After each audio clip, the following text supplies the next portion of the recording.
Everywhere you turn, someone is claiming a miracle cure for your health.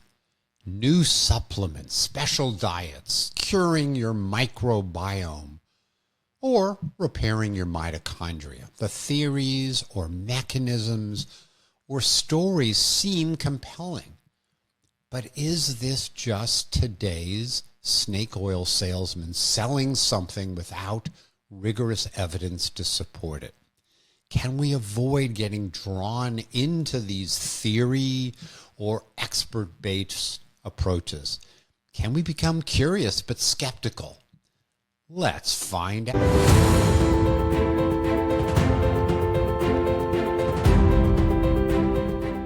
Welcome, my dear listeners, to episode number 44. Why is there so much hype in health? Now, you may have heard plant-based diets are the best, or our wounded mitochondria or the problem, or is it food allergies is the problem? Cancer patients shouldn't eat sugar, or most chronic disease is due to the microbiome. Have you heard a miracle cure? Secrets doctors won't tell you? Something that boosts immunity or natural detox? Well, many of these health claims could sound plausible or even convincing, and they may excite us. However, I generally find there's no credible evidence to support claims like this. I also worry when chiropractors or naturopaths push nutritional supplements or dietitians promote things outside of their area of expertise. And even functional medicine doctors that claim that inflammation or nutritional deficiencies or allergies are the cause for all of our symptoms. You know, as my grandmother said, if it sounds too good to be true, likely it isn't true. Or there's a newer version of this one. Just because something makes sense biochemically or is biologically plausible doesn't mean it works in real life. And we'll talk about things like, well, mitochondria may be important. They may get damaged as we get older, but that doesn't mean treating them somehow will improve our fatigue, or that magnesium is used in every cell of our body. Well, that doesn't mean your symptoms will improve if you take magnesium. This topic is not new. Think of the snake oil salesman in the 19th century. They claimed it was actually snake oil, but it turned out most of the time it had nothing to do with the snake. But they claimed that their potions or their salves that you would put on your skin would cure arthritis pain, or they had powders that cured insomnia or sterility. Well, that was then, but how about now? So many of these exist. Now, there is harm. Now, you might say, well, this is just kind of fun or humorous, and certainly the snake oil salesmen were, 100 or 200 years ago. But these claims are around us all the time today. And there is harm. There's 5 different harms from this type of activity. The first, there's the harm of wasting your money. Green supplements or intravenous vitamin therapy shots or red light devices, they're expensive. There's the harm. The second, there's a harm of delay in getting the right diagnosis or treatment. So you may get sucked into doing supplements or trying these other types of things, and you don't get to the doctor, you don't get a diagnosis right away, and you avoid treatments that could really help you. Third, the harm of false hope, believing something that frankly has no support for it. There's also the harm of being simplistic about our health. Yes, we'd all like to take a little pill and be done with it, And sometimes that means we avoid the hard work, like losing weight or doing exercise or meditation or any of the number of the other things we talk about on this podcast. There's also a harm of bad science, which can lead to bad policy. So, not many years ago, young kids were told you shouldn't be, and parents were told you should avoid peanuts when kids are young. And that's led to a lot of allergies, peanut allergies in young people. And this was all based on bad science and policies that came out of it. Well, this is the background. Today's plan, I want to provide some examples so you can get motivated. This is a real issue that you probably run across quite a bit. Next, we're going to talk about why does this occur? Why is it that people promote these kinds of things? And secondly, why is it we want to believe them? And most importantly, part 3, what are some action steps you can take to avoid this trap? Well, the first action step, think about what you've heard from your friends, from your relatives, examples that are out there that you read or you see on social media. Think about these. Bring these to mind as we go through this discussion. Well, I always like to begin with why now? As some of you may know, I spent my career asking questions from a health policy standpoint of what does the evidence tell us that works? And let's get more of that. And what does the evidence tell us of what doesn't work? And let's make sure that doesn't happen as much. Save money, help patients. For example, what's the evidence about who would benefit from back surgery? Because there's a whole lot of back surgery that doesn't help people, costs a lot of money. When is an MRI scan needed? Are expensive medications worth it? I published about 180 articles looking at the evidence, trying to figure out how best we should approach these aspects of healthcare. So I've always been interested in it, and that's in great part why I began the podcast. It also drives me crazy. And whatever hair I have left, most of it is gone because I pull out my hair when family or friends are so excited about the latest fad or trend. And what they end up doing is avoiding facing what they really need to do. Oh, I can solve my blood pressure by taking this herb, or I can make sure my cholesterol gets better by this other approach. Well, frankly, it's putting off the inevitable.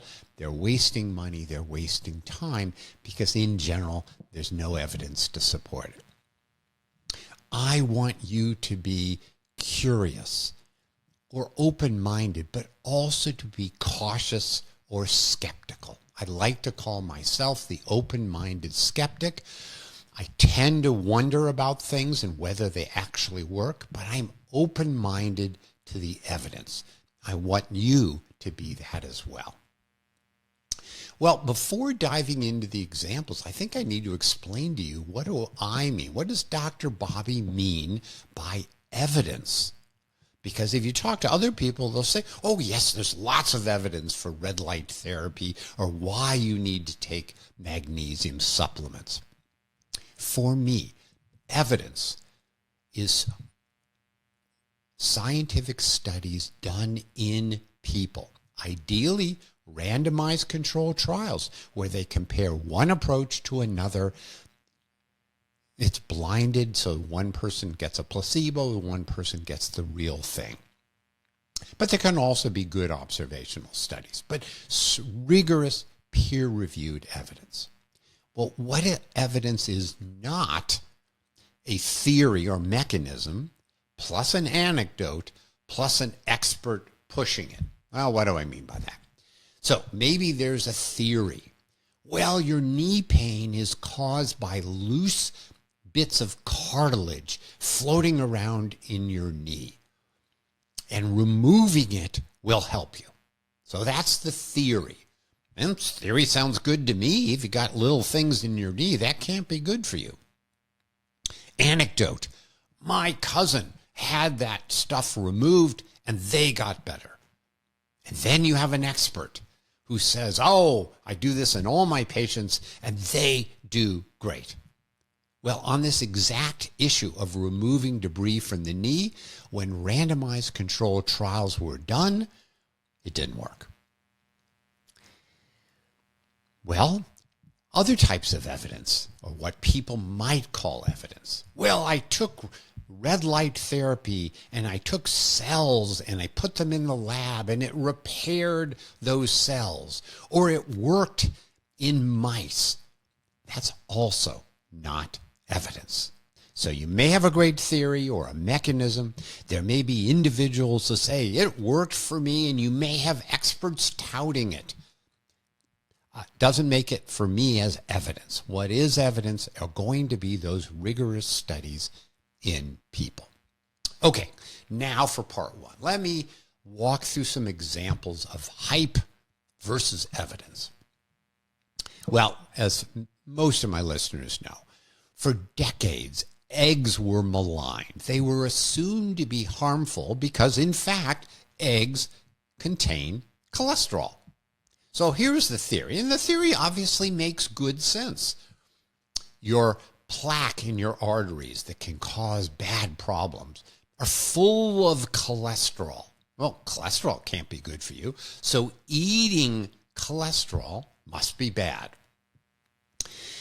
And that makes perfect sense. But when they did large human trials and studies, what they found was that the cholesterol you eat in an egg or in shrimp or in lobster didn't actually affect your blood cholesterol levels, and it didn't affect your overall health outcomes.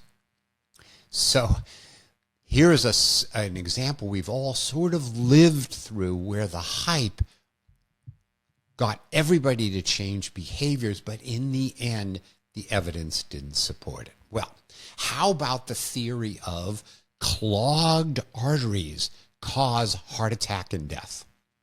And if you were to find a blockage, you need to open that up with a stent. Well, when this was tested with randomized controlled trials like the COURAGE trial, the ORBITA trial, it showed there was no benefit to doing the stents over good medical preventive treatment. Again, the theory makes perfect sense. Narrow blood vessels can't be good for you. Opening up the blood vessels must be good for you. But when they compared it in people with stable symptoms, there was no benefit.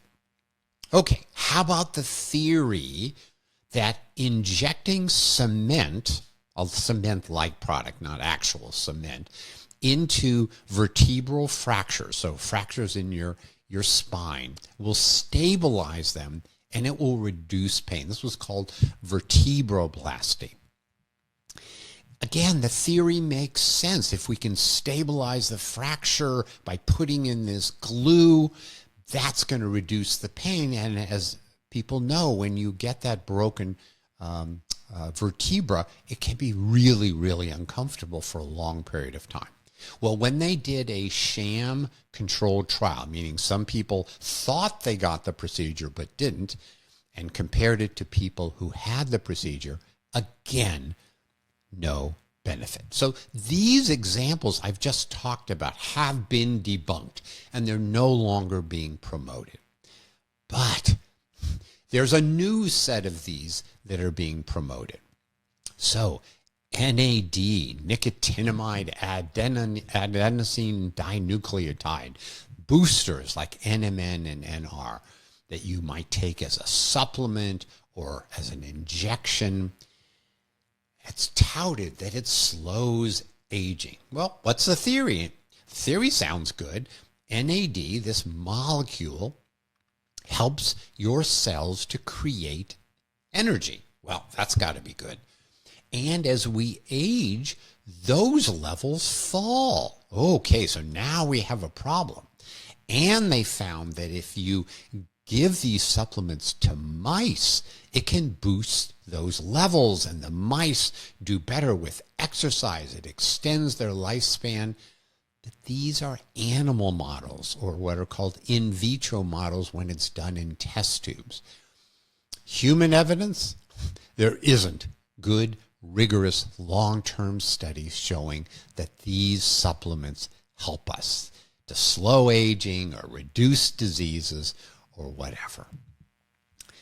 Well, you've probably also other hyped claims. Well, you have knee pain, you need stem cell injections or PRP injections to heal the cartilage. Or are you having muscle weakness or neurologic problems? That may be due to injured mitochondria that need healing.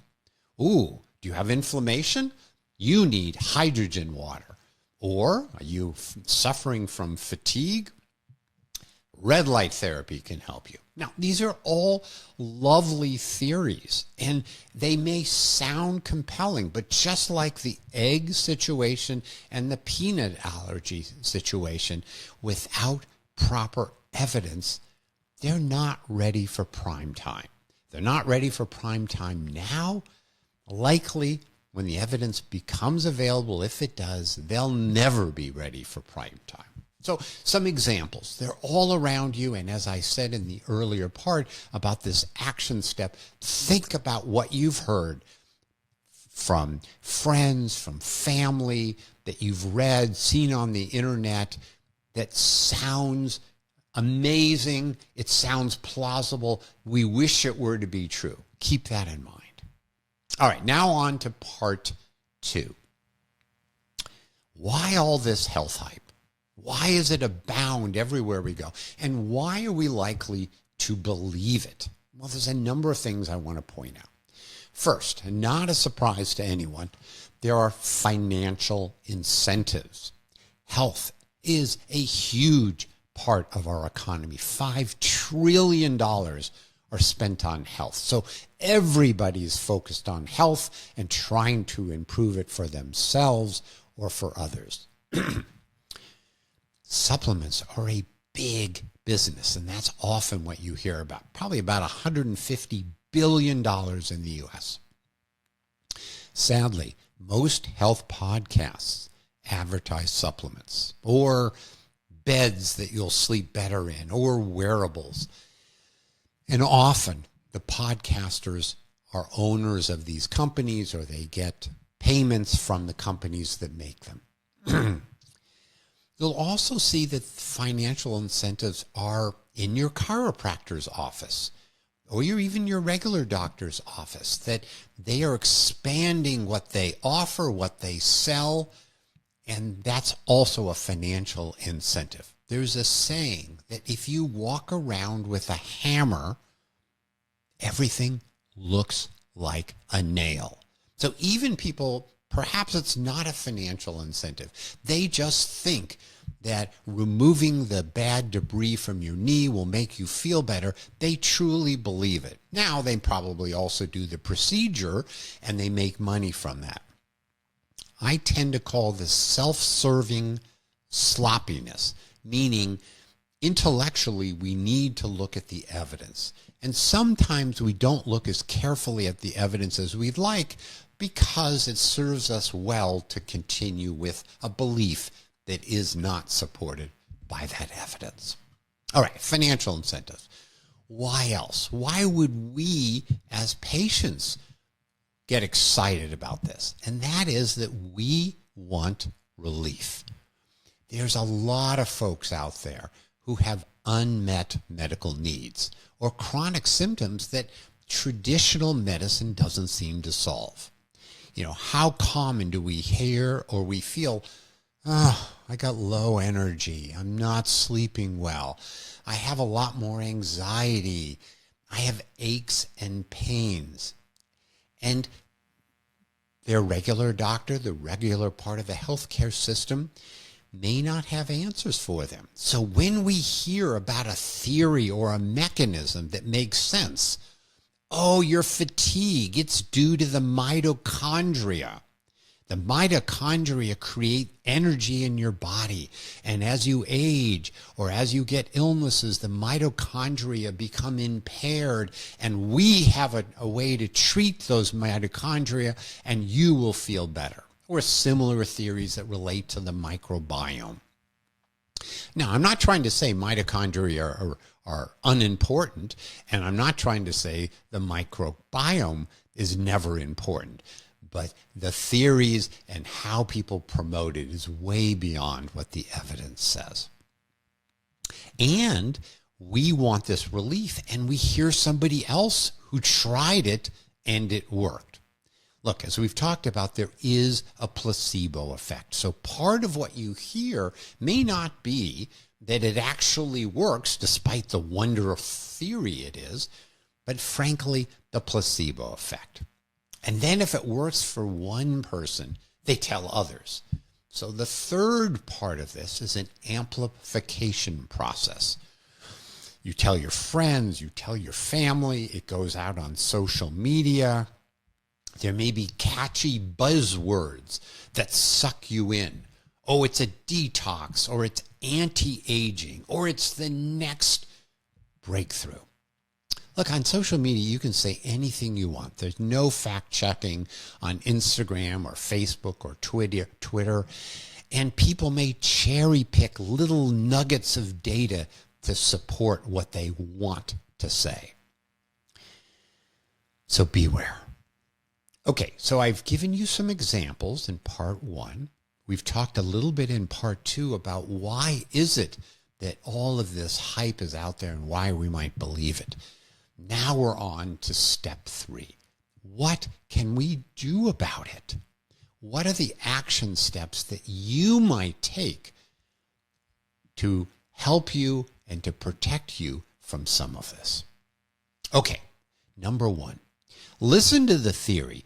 Be curious, but demand human evidence. So here's the action item for you. Ask the question, has this been tested, this theory, in a randomized controlled trial in people, not just in mice or test tubes? Has it been replicated? Has somebody else shown the same thing? Very often, breakthrough findings are never shown to work the next go-around. Were the results seen in many different populations and looking at people over time? What's the evidence? Good science stands the evidence of time, the test of time, and scrutiny.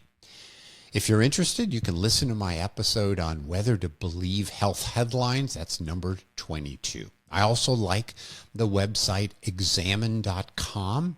No, I'm not a financial part of it at all, but I use it. It's very helpful for summarizing evidence on nutritional supplements and things like that. All right. Next thing to protect yourself, follow the money. Action item number 2. Ask, who benefits if I believe this is true?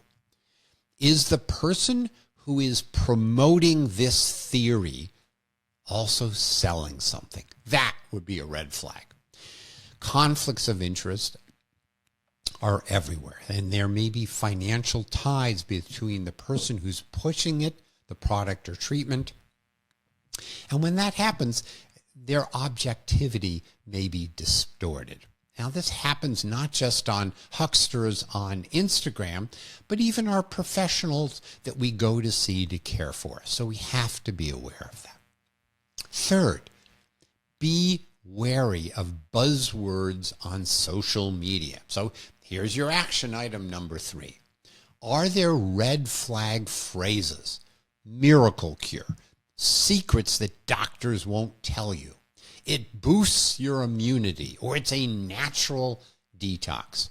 Phrases may excite us, but that isn't science. All right.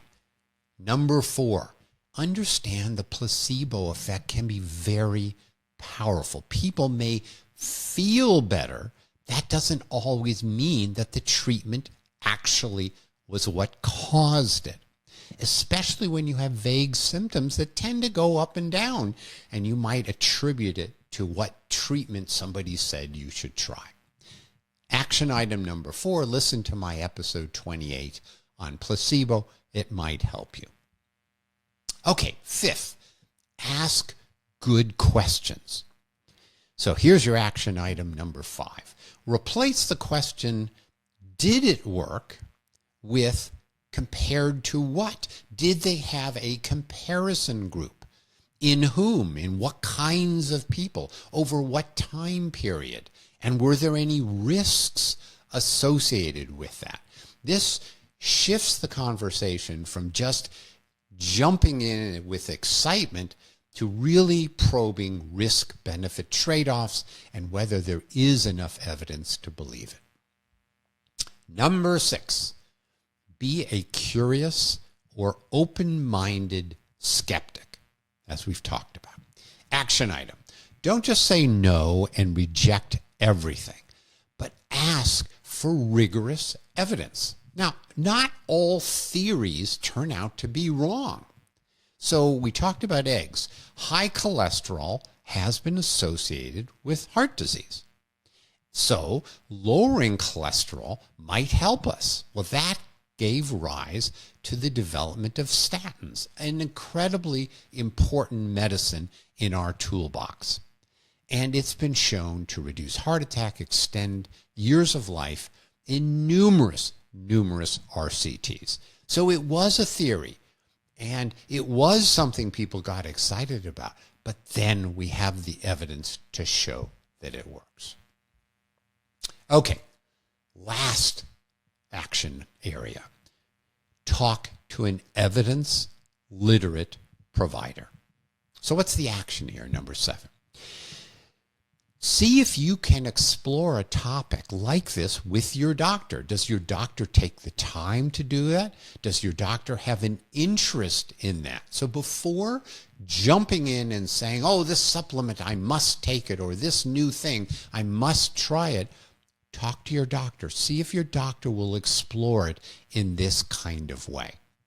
And if you're interested, listen to my episode number 20 on Do You Like Your Doctor? Okay, time to wrap up. Look around you. Do you find claims that seem to be too good to be true? I suspect the answer will be yes. Perhaps be that curious but open-minded skeptic. Try out the 7 action steps that I just talked about. And let me know about topics you'd like me to explore. Are there things that you think are hype that you would like me to investigate and share with you what I learn?